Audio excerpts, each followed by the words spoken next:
दक्ष मेरी बात तो सुनो। मैंने कहा ना, मुझे कुछ नहीं सुनना।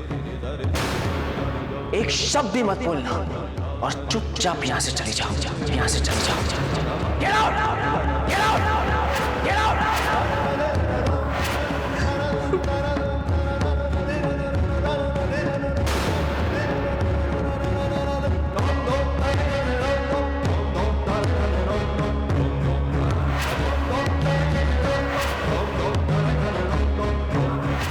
दक्ष, तू जानता है तूने पलक से कितना कुछ कह दिया?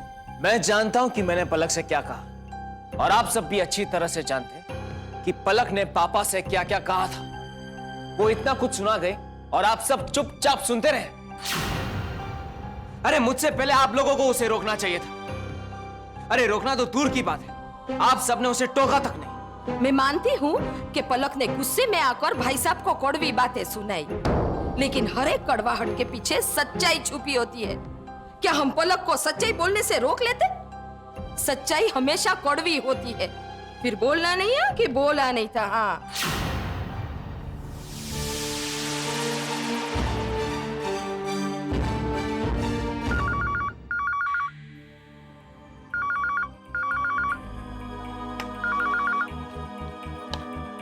हेलो, मैं डॉक्टर पांडे बोल रहा हूँ, मेंटल हॉस्पिटल से।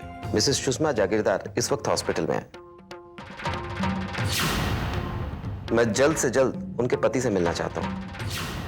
आप उनको हॉस्पिटल में भेज दीजिए।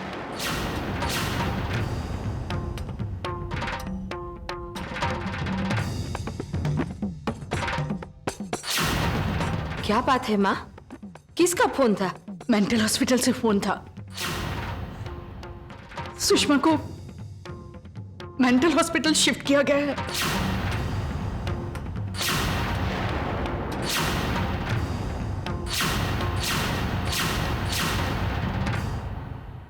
देखिए, आप सब लोग एक साथ सुषमा जी से नहीं मिल सकते, वरना उनको स्ट्रेस होगा। आप में से कोई भी एक उनसे जाके मिल सकता है। मैं मिलूंगा उनसे। ठीक, आप अंदर जा सकते हैं। बाकी आप लोग यहीं पे वेट कीजिए।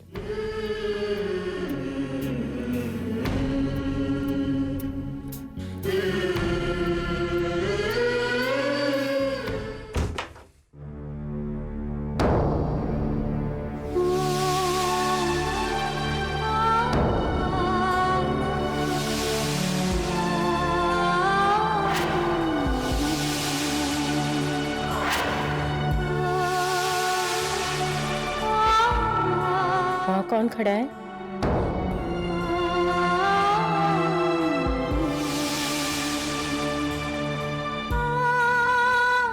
मेरा बेटा, तू आ गया? यहाँ ना, मेरे पास आके बैठ। आजा बेटा।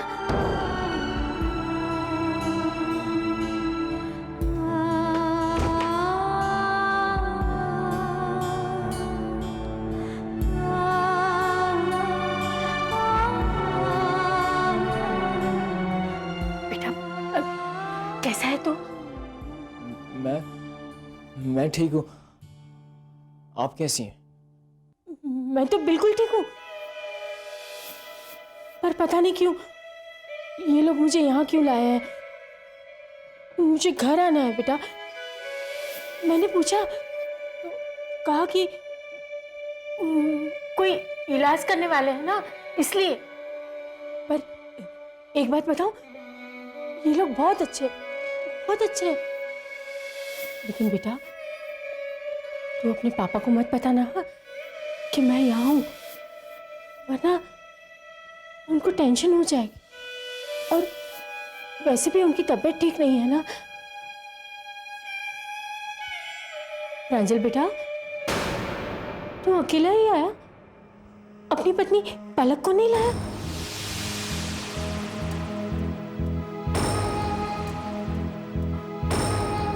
दक्ष भी नहीं आया होगा ना? मैं जानती हूँ, वो है ही ऐसा, बहुत जिद्दी है। बचपन से वो ऐसा है।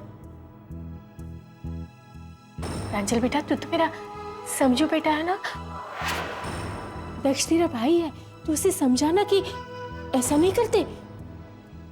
वो ना थोड़ा सा बहक गया है, पर मेरा दक्ष है ना, दिल का बहुत अच्छा है। और मेरी पलक, तो पलक का ख्याल रखेगा ना बेटा? बहुत अच्छी लड़की है वो, मुझे बहुत पसंद है वो। इस जन्म में तो वो मेरी बहू बनकर आई है, पर मैं भगवान से प्रार्थना करती हूँ कि अगले जन्म में वो मेरी कोख से पैदा हो, मेरी बेटी बनकर। पर तेरे पापा को संभाल लेना, उन्हें ये सब मत बताना, वरना उनको टेंशन हो जाएगा। मैं सुषमा को इस हालत में नहीं देख सकती, हम उसे घर ले चलते हैं। हाँ माँ, हम भाभी को जरूर घर लेके जाएंगे। हाँ चलो बा, चलो चलो।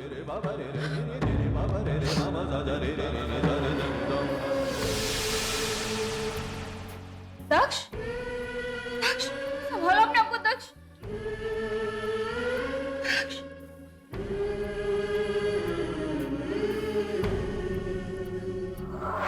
डॉक्टर साहब, आप मेरी माँ को यहाँ क्यों लाए? क्या हुआ है उन्हें? एक्चुअली उनका दिमागी संतुलन बिगड़ गया। वह वही देखती हैं और वही सोचती हैं जो बातें उन्हें पसंद है, और वही याद करती हैं जो चीज उन्हें अच्छी लगती है। उन्होंने अपने इर्द गिर्द एक कल्पनाओं की दुनिया बसा ली है और वो उन्हीं में रहती है। लेकिन वो ठीक तो हो जाएगी? हम अपनी तरफ से पूरी कोशिश कर रहे हैं, बाकी सब भगवान के हाथों में। दक्ष, चलो यहाँ से प्लीज।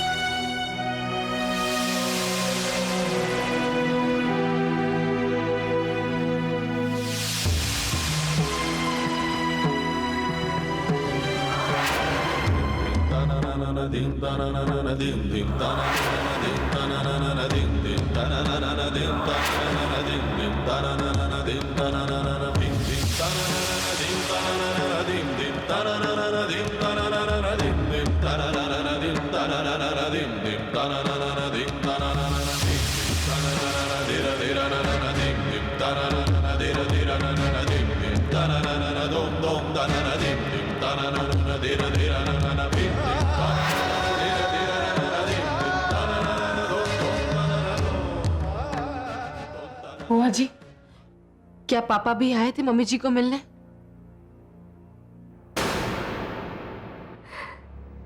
पलक, पता नहीं हमारे परिवार के साथ क्या हो गया है।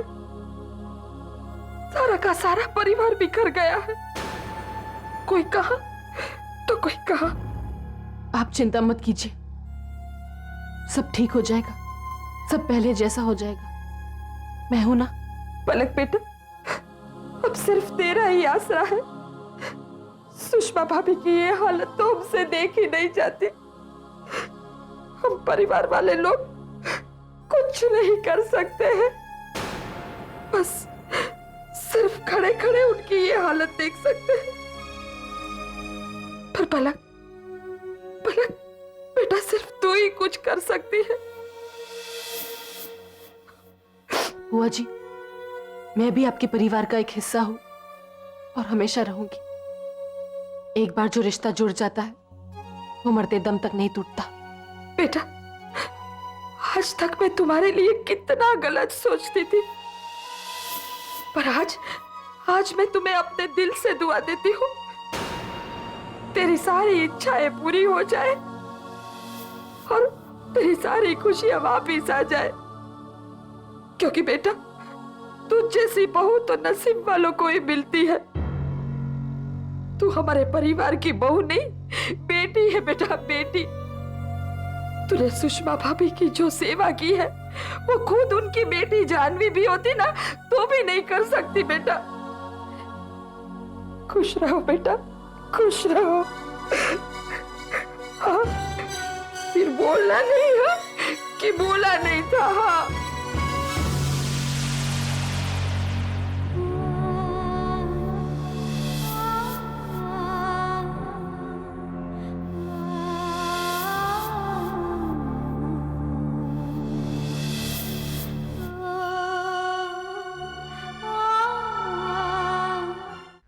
अब भी तुझ पर कोई असर नहीं पड़ा? अब भी तूने होश नहीं संभाले? तू इतना पत्थर दिल कैसे हो गया चंद्रकांत? पहले तो तू ऐसा नहीं था। तू इस तरह बुत बना क्यों खड़ा है? कुछ बोल क्यों नहीं रहा? वो पलक, वो बेचारी सुषमा के बारे में बताने आई थी। क्या लगती है वो हमारी? सिर्फ इस घर की बहू ना, उसे चिंता है इस घर की।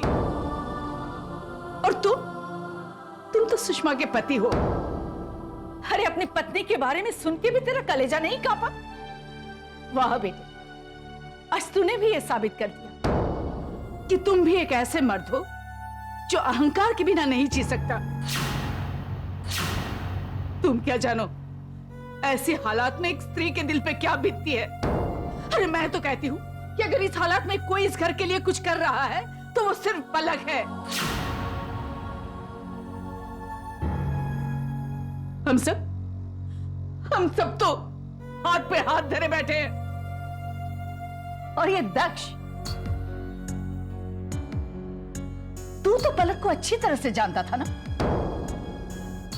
फिर भी तूने भी उसे गलत समझ लिया। तुम सब एक जैसे हो।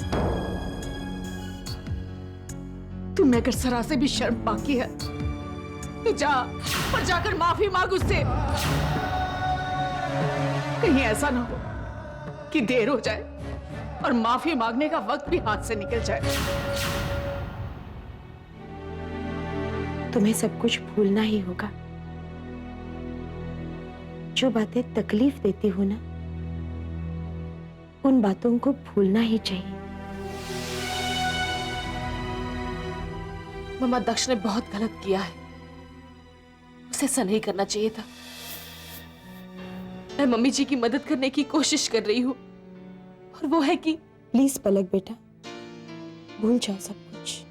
आज मैं अगर दक्ष से बात करती तो उसे ये जरूर बताती कि मैंने पापा को मोहिनी नाम की एक औरत के साथ होटल रूम में देखा था, लेकिन मैं उसे बात नहीं कर पाई। अच्छा किया जो तुमने कुछ नहीं बताया। बताती तो सब कुछ गलत हो जाता, बहुत गलत होता।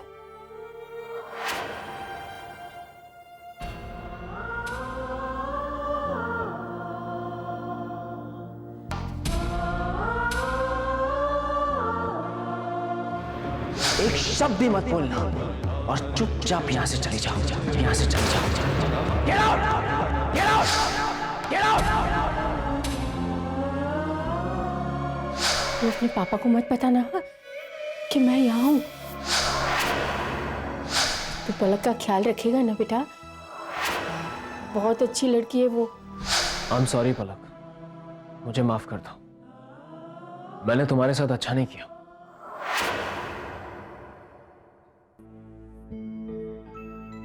पलक ने मेरी मां के लिए कितना कुछ किया और मैंने उसे क्या कुछ नहीं कहा।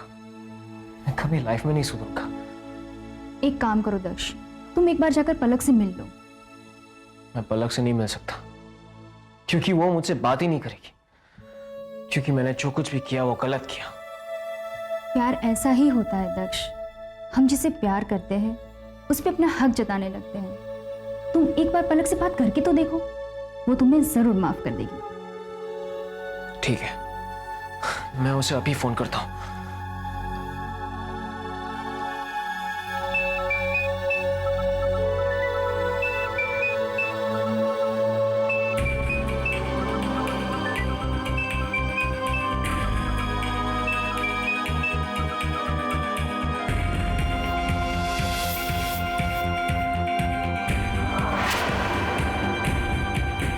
पलक ने फोन काट दिया ना, तुम चिंता मत करो। दक्ष जो चीजें अपने आप चाहती है वो अपने आप ही वापस लौट आती है। जिन रिश्तों को वक्त तोड़ता है उन रिश्तों को वक्त ही जोड़ता है।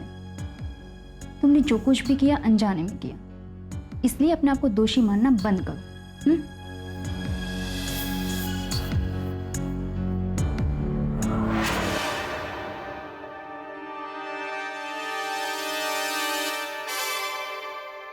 रुको पलक, पलक जो कुछ भी हुआ एक गलतफहमी की वजह से हुआ।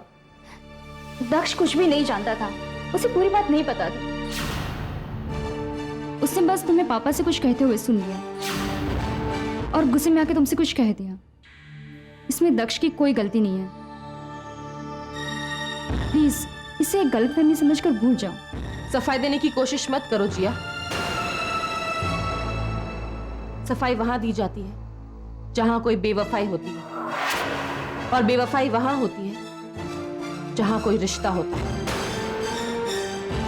और मेरा और दक्ष का कोई रिश्ता नहीं है, कोई संबंध नहीं है। अगर तुम्हारा दक्ष के साथ कोई संबंध नहीं है तो तुम किस बंधन को निभाने यहाँ आई हो?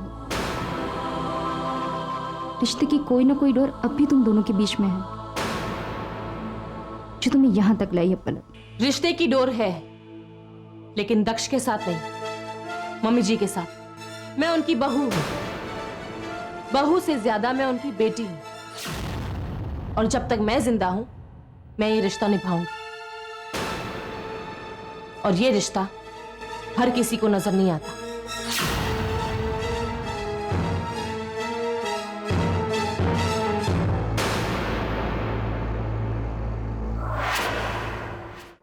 प्रांजल आएगा ना तो मैं घर चली जाऊंगी, यहाँ नहीं रहने वाली मैं। हे पलक बेटा, तू आ गई? बेटा तुझे पता है मैं ना तेरा ही इंतजार कर रही थी। हाँ मम्मी जी, मैं आ गई। कैसी हैं आप? कैसी हो सकती हूँ, घुटन सी हो रही है यहाँ, कुछ अच्छा नहीं लगता मुझे घर जाना है। बेटा प्लीज मुझे घर ले चलो। मम्मी जी हम यहाँ से जल्दी जाएंगे, ठीक है? आप फिक्र मत करो। कब ले जाएगी बताना मुझे, कब ले जाएगी तू यहाँ से? तू चल ना, अभी चलते हैं। मैंने कहा ना मम्मी जी, हम जल्दी चले जाएंगे, ओके? एक काम कर, प्रांजल को बुला ले, वो मुझे यहाँ से ले जाएगा। हाँ, प्रांजल कहाँ है? मम्मी जी आपने खाना खाया? पलक बेटा ऐसे बात को टाल मत। मैं जानती हूँ प्रांजल मुझसे बहुत नाराज है, लेकिन तू ही बता, उसने जो किया वो गलत था ना? लेकिन चिंता मत कर, मैं हूं ना, मैं उसे समझाऊंगी। मेरा लाडला बेटा है ना, वो अपनी माँ की बात कभी नहीं टालेगा। मैं समझाऊंगी ना। प्रांजल बेटा, प्रांजल तेरे साथ आया है, तूने मुझे बताया भी नहीं। आओ बेटा। प्रांजल बेटा, अब तुम अपने सारे झगड़े को खत्म कर दो। पति पत्नी में झगड़े तो होते ही रहते हैं, जब होते हैं तो फिर मिट भी जाते हैं, है ना? पलक बेटा, कहाँ जा रही हो तुम? प्रांजल,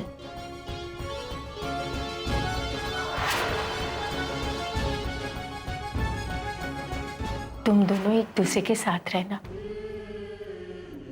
एक बार हाथ थामा है, कभी छोड़ना मत।